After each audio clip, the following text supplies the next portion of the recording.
What is up, Scrub Fam? I am here with another deck profile with another Set 5 brew. Got a lot of positive feedback on the Freeze of Wish deck. The deck has been doing really well testing for myself. I continue to tweak, tune, make changes to it, and we continue to get further and further along as we explore the Set 5 metagame. And so, this deck was kind of an unknown quantity at first. A lot of people didn't really have any opinions about it. All of a sudden, talk started already rumbling around Janemba, the mill-based leader, and how strong the deck actually is, how it counters certain strategies. And to be honest, this was something that a lot of people were trying to get me to not talk about since I started testing this pretty immediately once all the cards were previewed and showing how strong the deck was. But after having plenty of conversations with a lot of people that already know how the deck works, how it functions, and just kind of the strategies of the deck, I figured it'd be safe to go ahead and do this deck profile. So before I get started, let me go ahead and give a shout out to my sponsor, Alec Pastrana Beard Collectibles, the best shop owner on the planet. If you're looking to pick up your Set 5 product, you get it from Alec Pastrana Beard Collectibles. It's going to get the best value on all cases, which I highly suggest you pick up a case of this set. Super sweet set, because all the cards are going to be Kashishimo.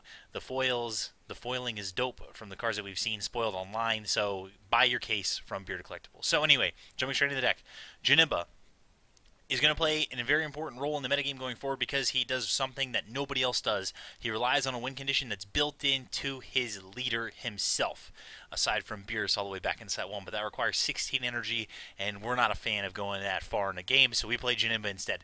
Janemba on his front side, whenever he attacks, this is big. It's not just attack a leader. It's whenever he attacks in general, your opponent has to destroy or mill the top 2 cards of your deck, and then you draw a card, right? On the backside, same effect. They mill 2. You draw 1, and then he has also one, which is a big thing. It's an auto, right? So auto, you pitch a blue card from a hand, then negate an attack, negate the skill for the rest of the game. This is big because there's a lot of effects in this game that state like your opponent can't activate counter against this attack. Well, this gets around that because it's an auto effect. It's not activating counter, and then you just get to pitch the card to do it in the negate. So it's pretty incredible because it's a negate that can't be interacted with, which is awesome, right? So let's go into the deck. The deck is it's super straightforward to build. Nothing too crazy, but there are some tech choices that I make here as concessions to what I think the metagame could be as we move forward and things that this deck is going to need to survive. So first things first, let's start off with the fact that we're playing all the super combos. We're playing 4 North Kai Keeping Watch, 4 Unbreakable Super Saiyan Son Goku, 4 Infernal Villainy Cell. North Kai Keeping Watch, you play this over Boost Stack Piccolo. The main reason why is because it's always a 0 plus 10k, so when you want to preserve your life total, you have the opportunity to. What you want to do in this deck and what you really want to focus on is maintaining as high as a life total as possible at all times. The longer the game goes, the more you increase your win percentage. This is a leader that incentivizes you for doing that. So we play all 12 super combos because of this. The next thing is going to be, you're going to notice 3 Zeno buttons. Taking a page out of Hercule's book, we're going to be playing a deck that's very defensive, relying on all these super combos, so we want to be able to untap our energy so we can tap out on our turn, play stuff that we need to play, and then be able to protect ourselves on the opponent's turn, right? Negates, we play 4 Dimension Magics, 2 Mafuba. Dimension Magic is awesome in testing. It's not broken whatsoever. It's just very good. It's better than Leash Coercion, which is more than okay, and it feels great when you're playing it in this deck because, again, this deck thrives on having open energy on the opponent's turn. It's more so a defensive tempo-oriented deck. We play 2 Mafubas because Mafuba is the absolute stones in set 5. You have to play it 2 in the main deck, at least for most control blue decks. 3rd and 4th in the sideboard, potentially based on the matchup. So, huge here. The next thing is we have our Janemba package. We're playing 4 Psyche Demon. This card, basically, when you play it, you look at the top 7 cards of your deck, choose a Janemba placed in your hand, or choose 1 Janemba from the bottom of your deck and add it to your hand. This is big, especially when you take stuff like the 2 4-drops. They both bottom deck themselves to essentially mill the opponent, so you have some turns where you can activate it, bottom deck it, pull it back in your hand, and then replay, which is kind of a big deal. So that plays into kind of your high-octane mill turns. And then we play 4 Childish Heart Janemba. This comes down. It can evolve for 2 blue over top of the Psyche Demon. This allows you to basically then pay the 3rd energy to then summon one of your Janemba so you can start milling the opponent additionally. We play 4 Demon Sword Janemba. Again, great card. Activate main. Has the ability to kill something. Basically, when you activate its main, you warp one of their battle cards, which is big. You don't send it to the drop area. Your opponent mills 2. You place this card at the bottom of your deck, and then you have Reality Bender Janemba, which, when it comes down, your opponent's going to mill 2 at the end of the turn, and you're going to send it to the bottom of the deck. And then additionally, it has a permanent that if you have 4 energy, your opponent has 4 energy, and they have battle cards and you don't, you reduce the cost of Reality Bender Janemba to just 1. So that's very, very strong, right? And then we have our tech cards. We run 3 Kami Global Unifier and 3 Ghost Rampage SS Go Tanks. These are our sweepers. This is if the board ever gets out of control, we can't manage it, and we need to make sure we protect our life total and preserve ourselves after expending resources on our opponent's turn. We're going to have essentially a reset to be able to reset the board and us to be able to maintain our high life total that we want to do. So we play 3 Kami, 3 Ghost Rampage, SS Go Tanks. Another thing that I thought about doing is playing Deadly Defender Vegeta in the main deck over Kami Global Unifier. That's something that I still want to test and still need more information on, but overall, I do like Kami Global Unifier in the deck.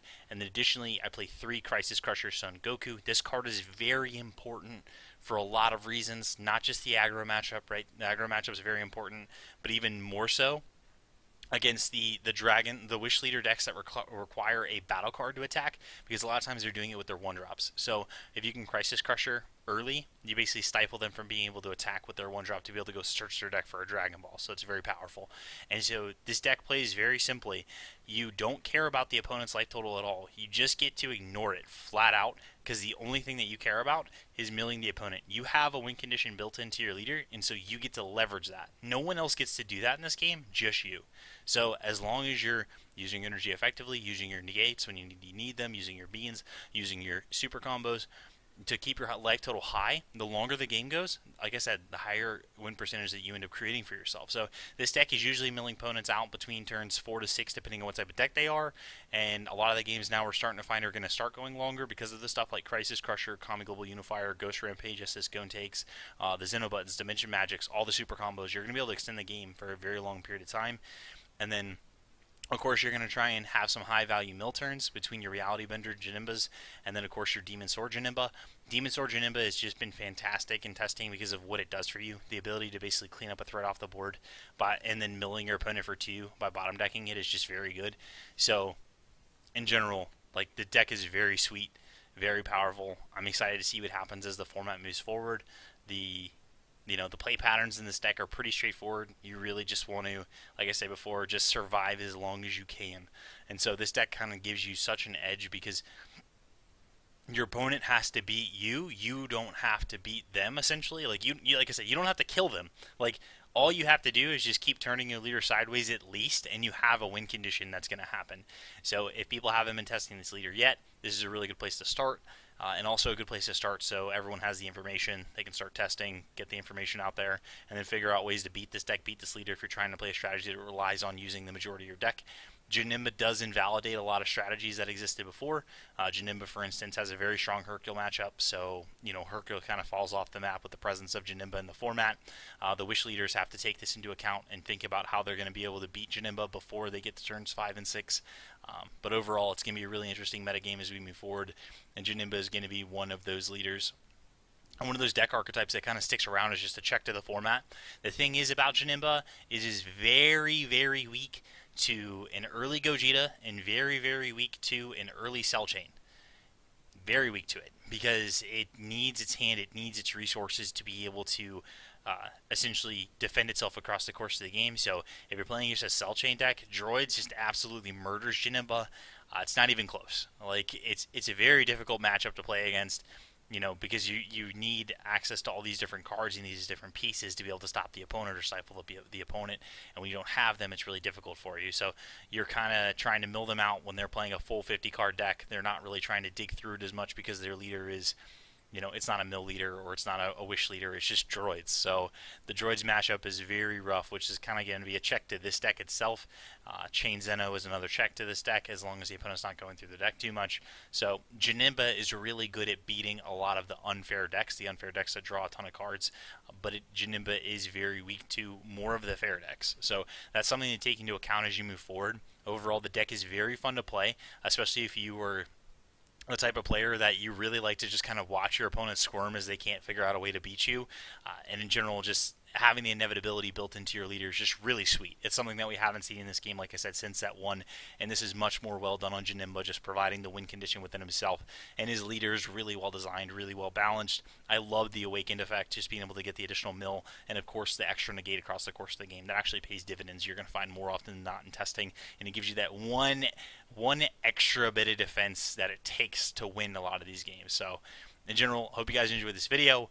Hopefully everyone that's in the testing group isn't too mad at me for posting it, but in general, I thought I'd go ahead and get it out there. I've had a lot of requests for it so far, and again, I think that is a deck that everyone's been working on as is. This deck isn't anything special. I'm pretty certain a lot of people have very similar lists already, but in general, I wanted to go ahead and get this deck profile out there because it was highly requested. Thank you guys again so much for everything. The Patreon is doing amazingly. Thank you guys so much for your support. It's insane. The things that you've done to support me so far, all the games that I've gotten to play against all the patrons, all the conversations that I've had, all of the deck building help, all this has just been absolutely so much fun. I'm constantly busy, which I love because I love to be able to focus on this game because I love this game so much. So I just appreciate that everything that you guys are doing for me to support me, and just in general, if you need anything, feel free to reach out to me via Facebook. T-shirts, I have all the T-shirts in stock. I have the shipping materials that are on their way to me today, so hopefully I'll get them by tomorrow, and then I'll be able to start shipping out T-shirts to the patrons that I'm behind on. Again, thank you so much for all the support and for your patience as well. Remember, Scrub Fam is best fam. Hope you enjoyed this deck profile. Okay, bye!